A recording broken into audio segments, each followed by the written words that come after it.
Thank you very much, and thank you everyone for hanging around to hear my section of the talk. I'll say a bit more about my background and where I work and how we approach these kind of problems. I'm not an economist, I'm a generalist. I'm a civil servant, and many of us are generalists. So I personally don't have a background of sort of deep economic understanding of these issues, but I understand that many of you lack that also. So I hope that we'll understand each other. Now, the team I work in is in the Treasury. The Treasury, for those of you who don't know, is the UK national government's economics and finance ministry. That means that as well as working closely with the Bank of England on oversight of the financial system and on the macroeconomy, we also control government spending. And in our sort of economics ministry function, we think quite a lot about economic growth. And the directorate that I work in, the Enterprise and Growth Unit, is focused on exactly that challenge, economic growth in the UK. And really since 2015, and I'll come on to this later, productivity specifically has been our primary concern. Now, the specific team I work in is preoccupied with sort of spending across the Department for Business. And that really brings us into contact with a number of issues. Part of that is the government's industrial strategy, which is a huge kind of cross-cutting initiative led by the Department for Business, which has been influenced by some of Mariana's thinking. And we also deal with kind of four other areas. One is matters of sort of industrial policy, which are kind of less at the strategic level and thinking about specific sectors of the UK. The other one is companies in distress, which is basically large insolvency events. So I don't know if any of you are familiar with the insolvency of Carillion this time last year, but that was very kind of occupying for us, trying to understand the public role in incidents like that. And then we also deal with enterprise and access to finance policy. And it's in that area where we're thinking about small businesses and entrepreneurs and access to finance in terms of can kind of companies get the funding they need to support the kind of growth we want, that we come up with this kind of firm level perspective. So what I'm going to talk about today is do a bit of how we've approached this problem in the last year, basically, and where we are now. And I'm pleased to say that a lot of our approach is very closely aligned with what Bill was describing, which is that we have really been looking at the firm as an agent in the economy and what kind of factors internal to the firm affect their output. Now, I'll focus through the course of this talk on a particular set of those factors, largely around management and technology adoption. But if there's time at the end, I'll try and link back to some of the more contextual issues that Bill was describing that set some of the incentives within firms. And what I'll try and do alongside that is describe a bit of the context inside government in which we make these kind of decisions, by which I mean a bit of political colour about how the government works and why you're not always able to make very clean, kind of rational or theoretical decisions, and you're dealing with sort of a range of different actors with different motivations that you have to navigate as part of the policy-making process. So, starting with productivity, that's a really basic description of productivity, which basically says you've got your labour input and your capital output input, and then you've got a sort of X factor that determines your output. And productivity is really a residual. It's the bit that's sort of unexplained when you've put in the other two inputs. And I understand that you've recently had a talk about the role that land plays in this. And I would say that in the Treasury, we think land is a very important issue for this at the moment. And there's a number of perspectives on that. But what I'm going to talk about today is largely focused on understanding productivity as largely about technology and efficiency. So when I say efficiency, we broadly mean the way things are being put together. And we say technology, we mean the ideas and technology that are introduced within a firm. So I think the main thing to say about productivity is really that we don't fully understand it and we don't have a sort of comprehensive account of what drives it. And that makes the policy situation in the UK at the moment quite challenging, because we know we're worried about it, but we don't really understand exactly what we should be focusing on in order to address it. So a bit of specifics about productivity in the UK. The graph on the left shows the productivity gap that we have with some sort of what we broadly regard as comparable economies. And the dark blue bar is the sort of basic number. The light blue bar is an adjusted figure when you try to account for sort of working practices and things like that. So the French work much fewer hours than we do in the UK, but even when you take account of that, their productivity is still higher than ours. This is a source of great anxiety for politicians who can't understand why it is that the dynamic United Kingdom might be less productive than France. Especially with Germany, we make a lot of comparisons with Germany in the UK for reasons that, partly because they're good at this stuff, but for some sort of complex reasons I sometimes think that are to do with our sense of sort of our Anglo-Saxon identity and them being the kind of equivalent country we should really think about. And to do a bit of a potted history of how that kind of those comparisons have evolved, basically after the Second World War, the UK does quite well on productivity for a while, and you have a sort of subdued productivity growth on mainland Europe as the sort of recovery from the Second World War takes place. And you've also got a lot of new technology coming out of largely the kind of military industrial complex that improves technology, improves productivity within firms. Basically, over the sort of latter quarter of the 20th century, France and Germany pretty much catch up with the UK once they've sort of recovered, basically, and they've since overtaken us. And in a bit more recent history, this is the rate of productivity growth. So that's how quickly our productivity is improving. And this juncture is basically the financial crisis. So we call that the gap, which is that the UK isn't as productive as other comparable economies. But we call this the puzzle, which is why, which asks the question, why has our productivity growth slowed so dramatically since the financial crisis? And this is the sort of really tricky bit to explain. And there are a range of different competing theories about that, that it's to do with measurement and that we're not quite measuring the productive capacity and the inputs in the economy correctly. And we think there's a bit of that. And one theory is that in the financial crisis, we had a really inefficient sort of reallocation of labour in the economy, and that sort of people have been trapped in the wrong places to some degree. But the headline is that this remains an outstanding puzzle for us. And I think I'm going to come on now to explain a bit about why we care so much about productivity from a government point of view, although Bill's kind of given a pretty good account of why it matters. This is a rough graph that shows that basically national productivity and wages have a relationship. So Bill explained to you that actually there's some gaps emerge in these things over time depending on different practices. But the underlying point I'm making here is that they do have a relationship and that productivity is a really key driver of wage growth. And probably making some of the changes that Bill envisions would have a greater or lesser effect on how closely they're tied together. But the other thing to flag about productivity for the UK in particular is that it has a big determinant on our tax revenue.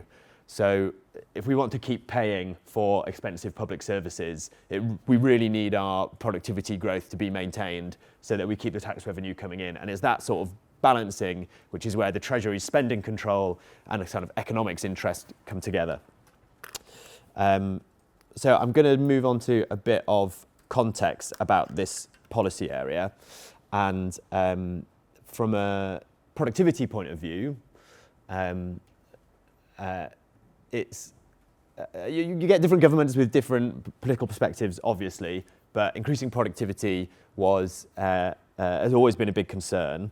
For the government since 2010 to 2015, there was a big priority on kind of fiscal consolidation. And in 2015, we really turned to productivity as our underlying kind of focus. And we've had a bit of rebalancing back in that direction. The bit that we're talking about today, which is around kind of small firms and large firms and the way that their different dynamics affect their output and productivity, is broadly something that we describe as enterprise policy.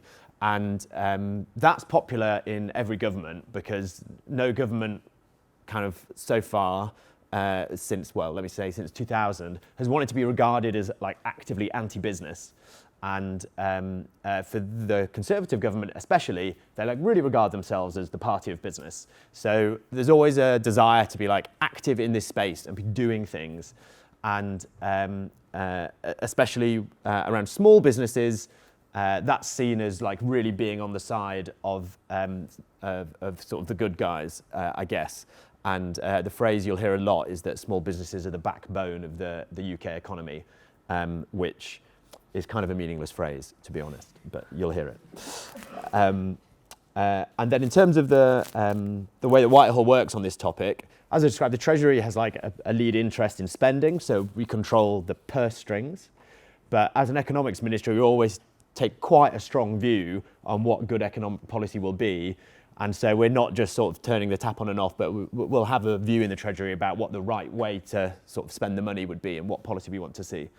The Department for Business that we work very closely with is the sort of policy owner for this stuff on Whitehall, and are responsible for delivery. And again, they share a lot of the responsibility for policy work and they have their own views.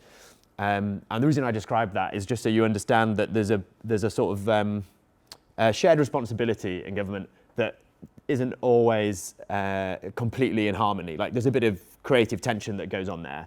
And developing policy means navigating that to a greater or lesser extent, depending on how kind of far apart the departmental views might be.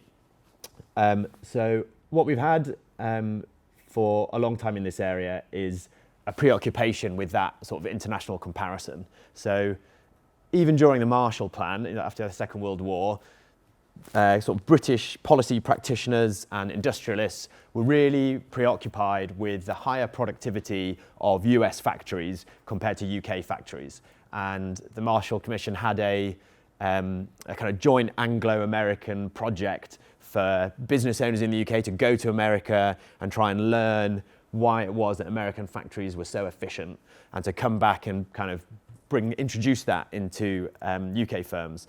And I don't know loads about the detail of how that worked out, but my broad understanding is that it's actually pretty difficult to copy practices really deliberately like that from one country to another, largely for reasons of sort of working culture.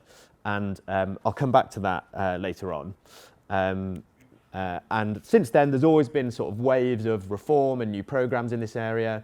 And partly because of this kind of preoccupation for politicians of being active in this space, you can get policy developed sometimes like really deliberately and quite gradually, and sometimes really quite quickly and with a preoccupation on sort of announcement and impact rather than necessarily coming from a place of sort of deep analysis.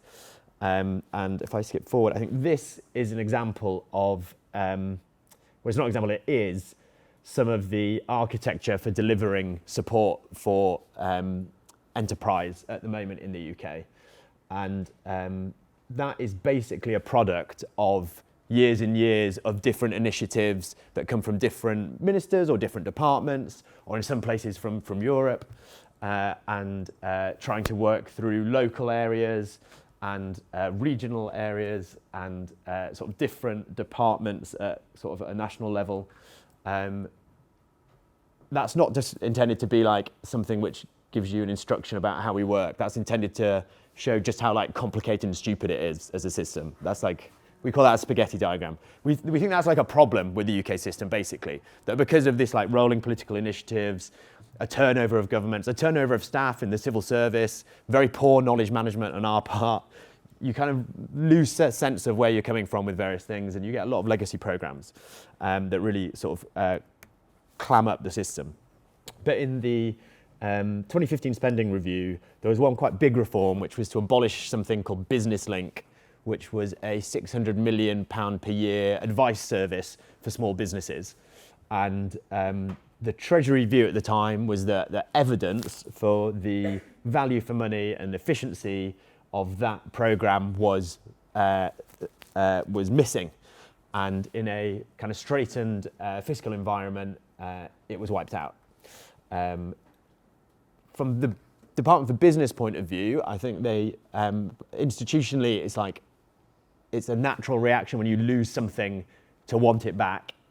And I think probably the Department of Business still has a sense that, you know, it lost something that needs to be returned.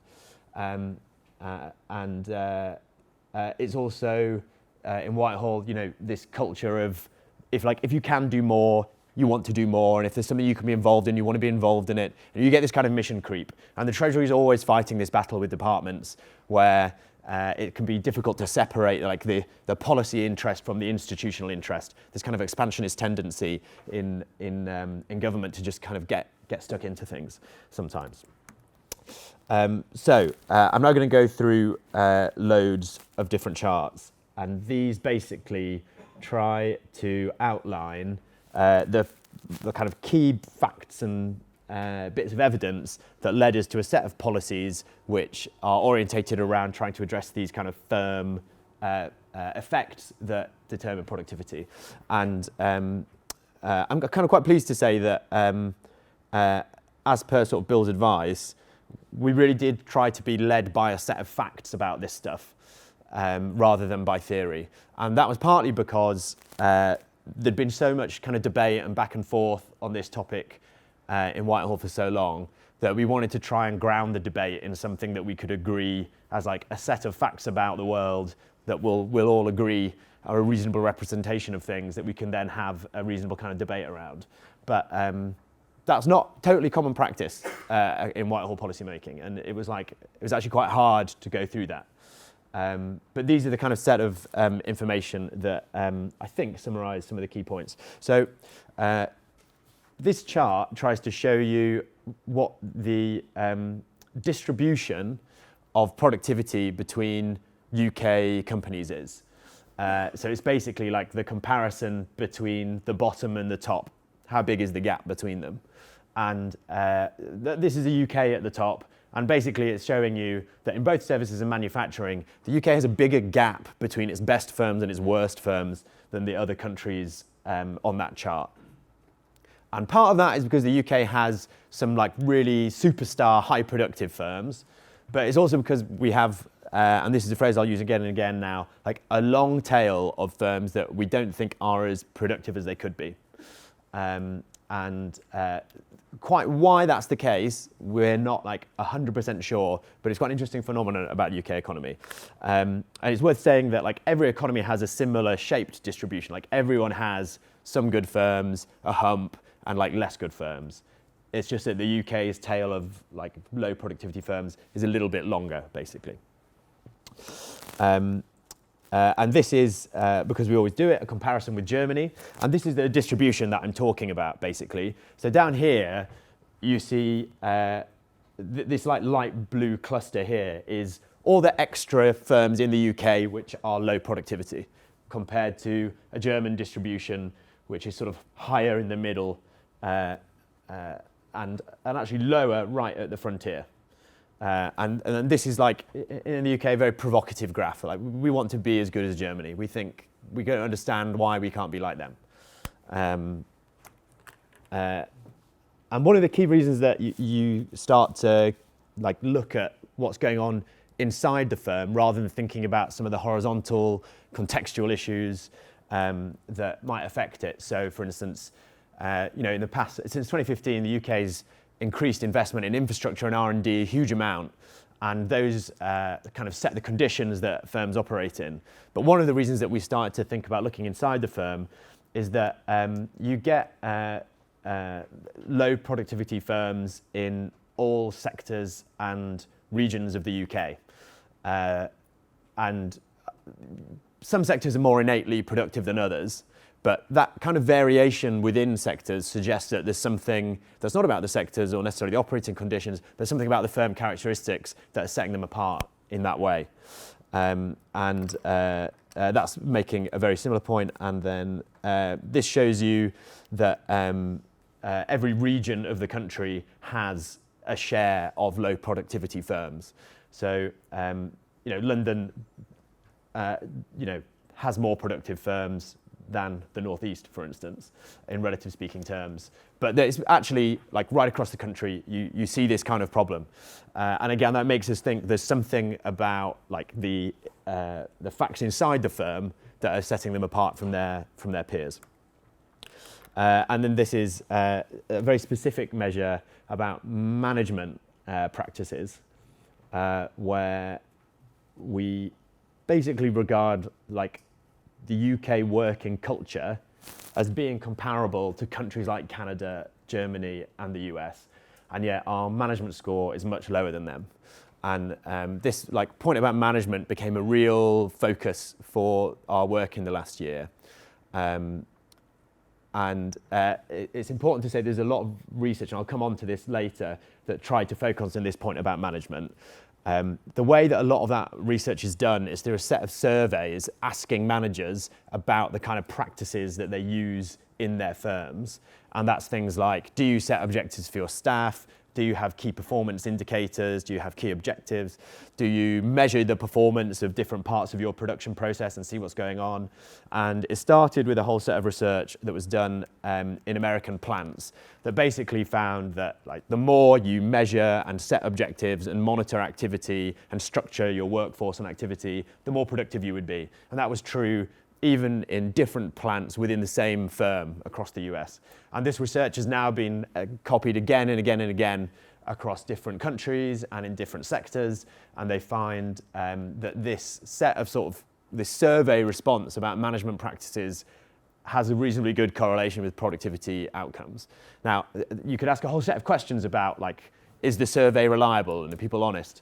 And it's a good question to ask because you have two kind of problems in the UK, really. You have a David Brent problem, which is that we've got bad managers, and you've got, like, a Ricky Gervais problem, which is that we think we're way better than we are. And UK managers are not only worse than their competitors, but they overrate themselves when you ask them if they're good or not, way more than anyone else. And that's, like, a key challenge to them taking action because they don't realise they're bad. They think they're doing really well. And I'll come on to, like, some things we've done about that later. How are we doing for time? Okay. And this is a form about technology adoption. So if you remember I said at the start, my focus on productivity would look at efficiency and technology. Management is one kind of proxy for efficiency, like, are you structuring your firm the right way? This is about technology adoption. Basically, are you using available technology effectively to make yourself more productive? And the phrase we always used for this was, people need to stop keeping their receipts in plastic bags. And it's actually remarkable how many companies in the UK operate like that. And what we want them to do is we want them to do that thing, when you're in, like, Shoreditch and you can pay on your phone and it's all, like, digitized immediately and it goes straight to their accountant, and then they can check what their profits were and they can see where they lost money that month, and then they can revise their business process to do that. Those are the kind of, like, digital tools that we want to be adopted more across the UK. And basically we do okay compared to the rest of the EU on that. And we don't think that's really good enough for the UK, given our level of economic development. So this is a set of different kind of digital tools and sort of e-commerce technologies. And the UK is basically right in the middle of the pack across Europe for how much we do those, and actually quite low on certain ones. And this is a particular bit of research that we got from the ONS that basically concludes that a increase in your management score, and that survey I was telling you about, is highly correlated with an increase in your GVA per worker, like your productivity, basically. Now, the thing to be clear about here is that this, like, 0 to 1 scale, 0.1% increase is like a constructed measure. That's like a survey response, they've scored it. So it's not, like, pointing at something absolutely, like, deliberate in the world. But it's quite compelling, especially given that kind of increase and its effect looks to, in certain complementary research, to have a bigger effect on your productivity than whether you're investing in R&D or whether you're investing in skills, whether you're doing a whole bunch of other things which the government is often incentivizing firms to do. So the conclusion for that was basically that management is a really big deal. We spend a lot of money getting people to do a whole set of activity that seems to be less important for your productivity than the management. And we don't really do anything on management, or we didn't. And then this chart is basically, this is the distribution of workers in the UK. And I only put it up to tell you that our broad objective in the last year has been to just move that lump a bit, like to move the snail over and try and get these firms to be a bit better. That's a very crude way of describing it.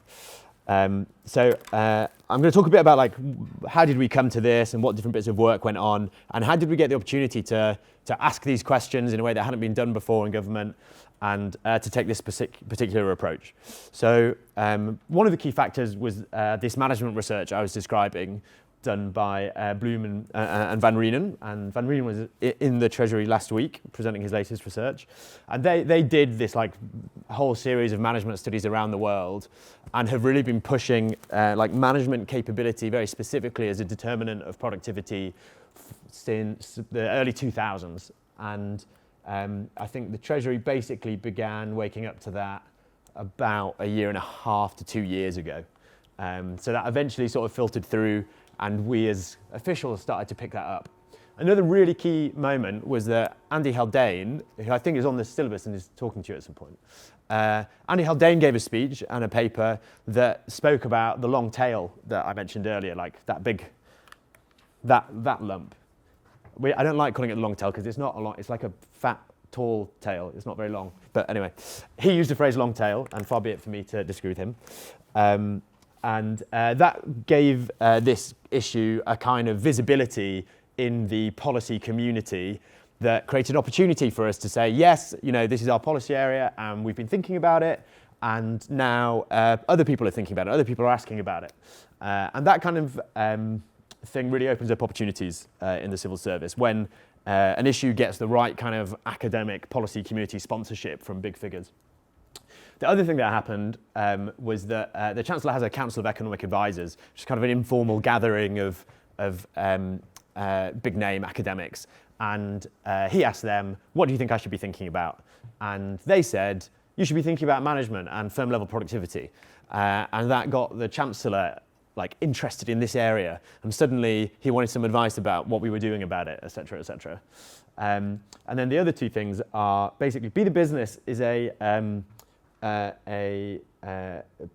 half charity, half business, I think is the best way to describe it, that was seed funded by the government when we abolished that business link thing, that kind of source of advice I was telling you about, under the guidance of a group of sort of captains of industry called the Productivity Leadership Group, who had sort of got together to try and work on the productivity problem.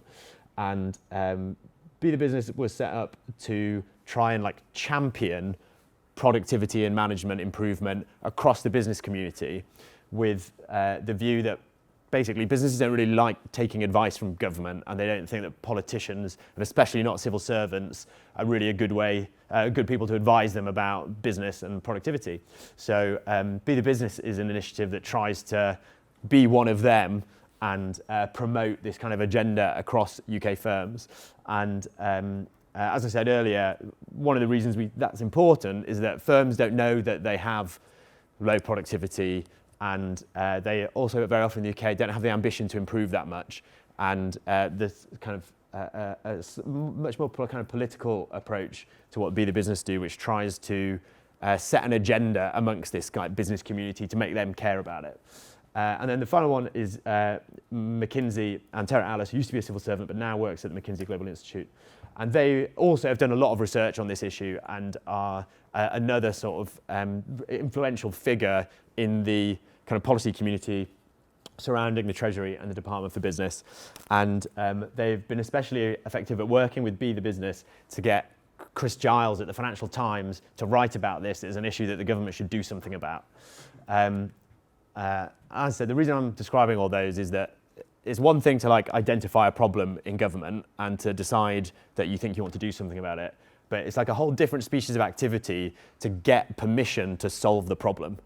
And you have to like persuade people it's something that they care about and that you can get results for it. You have to show them there's a way forward, and you have to kind of convince them that there's going to be an output at the end that is going to be something they care about. And these kind of collection of actors helped set the conditions for us to do that and to take all this work forward. So I'm going to go quite quickly now because I've got 5 minutes left. So, okay. The way it worked was in the budget 2017, Bayes had done loads of work in this area that didn't have much to do with the perspective I was just describing about thinking about firm level productivity and management and its input. It came from a slightly different perspective. It had engaged with a lot of businesses around the country and asked them what they wanted, and had worked through some of our existing support services, asking people who'd used it, did they like using it or not? And they said, yeah, I liked using it. And then that was kind of used as evidence to suggest that it was a good program. And we in the Treasury thought that was not very compelling evidence about the efficiency of a particular program. So they brought up with a whole bunch of proposals, and we said, you can't have any of those, we're not going to fund any of them. In the background, we'd been thinking about the management problem and how that might be a particular lens we could use to refresh our approach to this policy area. And then at the same time, the Department for Business were working on the Industrial Strategy White Paper, which was a huge kind of cross-cutting initiative. And when number 10 said to us, what's happened to these Bayes proposals? They don't seem to be in here. And we said, well, yeah, we rejected them. We didn't think they were very good. Number 10 said, well, we've got to do something in this area. And we were able to say, oh, that's fantastic. Actually, we've got an idea. We can do a review about management practices and firm level productivity. And because it was quite late at night on the weekend before publication, they said, yeah, fine, okay, let's just do it. And then we were away. That was the business productivity review. And the way we structured it was to try and focus the very first bit of information we put out in a normal sort of consultancy flow. You put out your kind of proposals, you hear back from everyone, you put out your response to the consultation. That may or may not include your final outcomes. But what we did with the business productivity review, because this was an area that was so kind of overwrought with different political initiatives and a long history with lots of different motivation for the policy making, we tried to put out a document that was really, really focused on what are the set of facts we know about the determinants of firm level productivity. And that was partly to make sure that as we went out to engage with the public, we in the Department for Business had got to the same point of kind of understanding the basis for this debate. But also because the evidence about this stuff is actually pretty poor, especially about what works in terms of policy interventions in this area. And we genuinely wanted to try and engage the sort of global policy community to help us with this. And we did get a lot of help from the OECD through the process, and Bayes organised a number of fantastic conferences that brought in kind of advisors from all around the world. And I think we did do a reasonable job of kind of canvassing the latest academic statistical research, at least, into some of the phenomena we were interested in. We also then had like a number of different internal and external boards to go through, and basically at budget 2018, we were able to announce a package of measures which tried to address this management and management problem. They had been pre-announced at the party conference a couple of weeks before, and again, to give you an example of how policy making works, we basically been planning to do some advice in, I forget now, but let's call it like October, setting out where we'd got to with this area of research, and it's going to be really considered and thoughtful explanation of why we need to do this set of things. But in the run-up to party conference, special advisors say, it's Conservative Party conference and I've got to announce something that helps businesses. Do you have anything? And you just sort of hand over something and they go, yeah, okay, that's great, I'll do that. And that's kind of what happened to us. But we were lucky in that situation that we were able to have like the full confidence of our recommendations in that instance because we'd done all this kind of steady work. And the things that we found, I'll run through here, is that lot, just so you have a sense of where we are. As summarised in these bullet points. So firstly, we found that taking advice on how to run your business and participating in management training programs can improve the productivity of small businesses. And that was something that was actually quite contentious believe it or not, in government for a while, but we were able to stand that up as something reasonably reliable. Now, what you do get is that it really, really depends what kind of advice you get and what kind of training you have. So it's not as simple as like anything works. It really varies. The second thing was that firms really struggle to gauge whether or not it's worthwhile them engaging with this kind of activity. So they don't know how good it's going to be and what benefit it will bring them. And frankly, like, there's a lot of uncertainty about that, right? Like, it's not a direct correlation. But they also really struggle to identify like reliable people to guide them on this kind of thing. So they talk to their accountants, they talk to their banks. Very, very few of them talk to government. But they don't really trust their accountants. They don't necessarily trust their banks. Many of them had really bad experiences with banks, especially if they kind of were around during the financial crisis. This whole area of sort of advice and management training is just something they don't have enough information about. And that was one of the biggest kind of barriers we found preventing them kind of seeking these things to improve themselves. The next set of things were around trying to like address that by making these firms want to do this stuff. So the main thing was trying to help them realize whether they're good or not. And we've been experimenting with various sort of digital benchmarking tools to help businesses figure out how well they're doing relative to their peers. But really the biggest thing that has come out again and again is that firms are always benchmarking with their peer group if they're engaging with each other. And they very often have like a bit of suspicion of firms similar to them. But if you can get them together in sort of problem solving, they really trust each other much more than they trust almost anyone else they interact with. And that sort of socialized problem seems to instigate them to take action in ways that top-down advice from any other source really doesn't. And we'll come to kind of the set of interventions we've done, but that's been like a key input to the set of interventions that we've taken. And then the other set of stuff is basically around how you should deliver these things. So you have to engage with people quite intensively to get them to change their behavior. And that's sort of unsurprising, really, but loads of government policy in the past has been about just providing like the basic bits of information you need to know to do X, Y, or Z. And again, like, I don't know, if you guys ever change your energy bill, like, I work in the Treasury, I know loads about how consumers are supposed to be really educated and change their energy bills, but I don't even know what my energy bill is. I don't even look at it.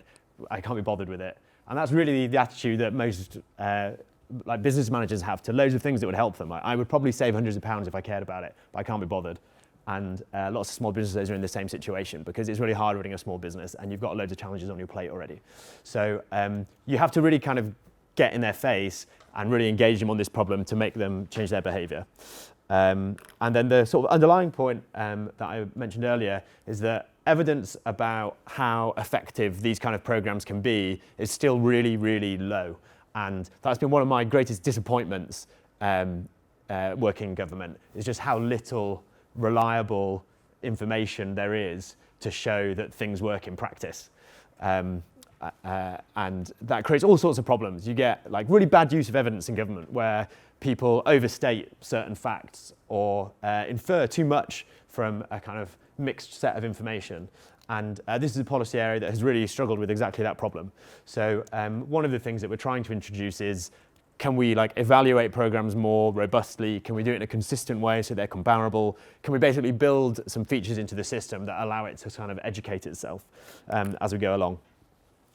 And I've mentioned that digital tools point already, I think.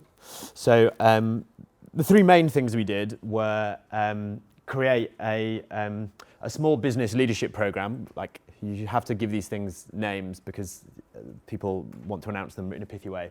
But basically, this is trying to identify small business leaders around the country that have some potential to grow their business, and then train them to be better managers, give them a whole set of information and training that they haven't had before. And the key thing about doing that, we think, is making them do a residential course for a week, kind of 3 times with a set of other business managers, because they're not just getting the training, they're building the cohort in their class like that's why it has to be a residential. You have to get them to go and stay there together. So you have dinner together like 5 nights in a row, and they make friends and they talk about their problems, and then they go away and do action learning sets together, which is when you like try to solve your problems, your real life problems. And we're going to put 2,000 people on that program in the next year, and we're hoping to get it up to 10,000 people per year by 2025. The next thing we did was try to send graduates with management expertise, so like people from business schools, you're an MBA, instead of being hired by McKinsey, can we get you to go and work in that like small factory down the road and improve their practices, et cetera, et cetera.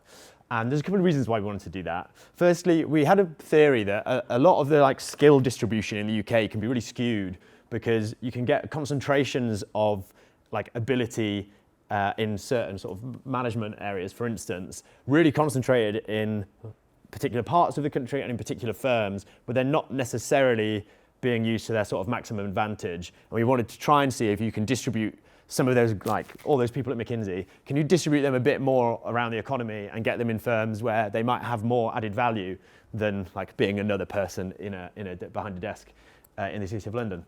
But also because we went to visit some firms who had had some amazing experiences of introducing young people into businesses that had like an elderly workforce, and the ease with which those young people could introduce some of these digital tools and change the way the business worked has been really, really quite striking. And there's a couple of quite sad stories almost of elderly engineers in a aerospace manufacturing company in Bradford quitting their job because they felt so bad that they'd been so bad at it when a 21-year-old came and like rewired the system to make a job that used to take 24 hours take 20 minutes. So there's something about sort of distributing these people out, basically. And then the final one is focusing really directly on building these peer-to-peer networks across the country. So that says in every region of the country, we want the local authorities to be bringing together business leaders to try and like build those bonds where they try to figure out what their problems are, figure out how they can solve them together, and start to realize what good might look like. And we've been running some pilots of that kind of activity in Cornwall, for instance, where the government's been sort of sponsoring an organisation to bring people that work in the hospitality industry together to like talk about what problems they're having and to try and solve them. So one example of that is they really struggle to figure out what software they should buy to sort of manage their room booking systems because there's not like a reliable way to figure out which one's good, and it's that you're not necessarily like the most educated consumers. And once they've bought something, there's very, very poor customer support to help them make it work. So loads of them have this experience of not knowing what they're trying to buy. They buy a certain bit of software based on like some kind of internet advice, and then it doesn't work, and then they abandon it and don't use it and just go back to their old kind of pen and paper system. So, but working together and like sharing their lessons about this stuff, a whole bunch of them have been able to figure out like actually what is the best thing to use and how can you make it work, et cetera, et cetera. So this is really like the 3 first steps in a new approach we're trying to take, which is all really focused on this, like trying to get business owners to realize that they can do better and trying to give them the information they need to do better. And that sounds kind of quite banal in many ways, but so much government policy in the past has been really obsessed with price as an incentive for this kind of stuff. So we have a range of tax credits, which basically give you a big rebate if you do a whole bunch of things that the government thinks you should do. But what we sort of concluded with a lot of this stuff is that the barrier for these people is not a price barrier. I mean, it's still rational for them to like undertake a productivity improving activity at a given price. It doesn't really matter whether you knock the price down or not necessarily, although it will do in certain circumstances. But the biggest barrier for them is like not having the time, not knowing what they're doing, not being able to navigate the environment. And that's why we've taken this kind of slightly different approach, focused on relationship building and information sharing and learning, rather than subsidizing certain kinds of activity. The next steps for us are a spending review later in the year when we're going to try and build on this approach. We've got a whole other program going on where we're experimenting with different kinds of program around the country to see what works and to try and build this kind of coherent appraisal system so that we can try and make sure the quality of debate in government is permanently improved rather than go through this whole process again in like another 3 years. That's it.